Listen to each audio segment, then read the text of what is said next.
শুক্রবার লোকসভা নির্বাচনের দ্বিতীয় পর্যায়ের নির্বাচন অনুষ্ঠিত হয়। এর পরিপ্রেক্ষিতে শিলচর ৮ নং লোকসভা আসনের ভোটদান পর্ব শান্তিপূর্ণভাবে সম্পন্ন হতে দেখা যায়।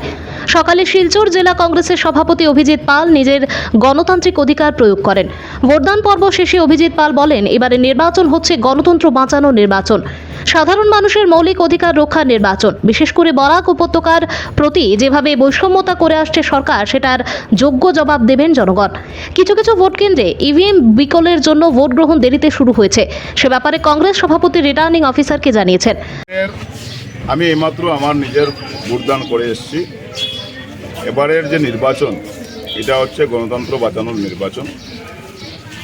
এবারে নির্বাচন হচ্ছে ভারতবর্ষ মৌলিক অধিকার রক্ষার নির্বাচন এবং বিশেষ করে বরাক উপত্যকার প্রতি যে বৈষম্য, সেই বৈষম্য থেকে বরাক ব্রহ্মপুত্রকে সমহারে ন্যায় দেওয়ার লড়াই।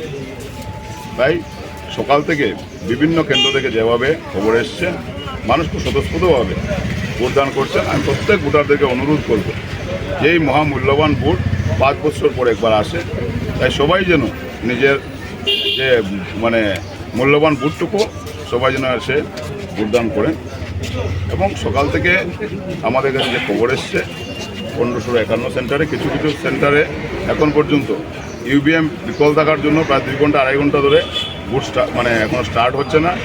এই ব্যাপারে আমি ইতিমধ্যে রিটার্নিং অফিসারকে জানিয়েছি এবং যেগুলোতেও শুরু হয়েছে খুব স্লো কাস্টিং হচ্ছে, তো সেটাও আমি রিটার্নিং অফিসারকে জানিয়েছি যে আরও তাড়াতাড়ি করার জন্য। কারণ মানুষ ভোরবেলা থেকে এসে যেভাবে লাইন ধরেছেন, সেটা থেকে একটা ভালো আভাস পাওয়া যাচ্ছে যে মানুষ স্বতঃস্ফূর্তভাবে এই গণতন্ত্রের লড়াইয়ে সবাই সামিল হয়েছে এবং কংগ্রেস দলের প্রার্থীকে যেভাবে সকাল থেকে সূর্যকান্ত সরকারের প্রতি মানুষের যে ভালোবাসা, মানুষ যেভাবে আশীর্বাদ দিয়ে যাচ্ছেন, আমরা আশা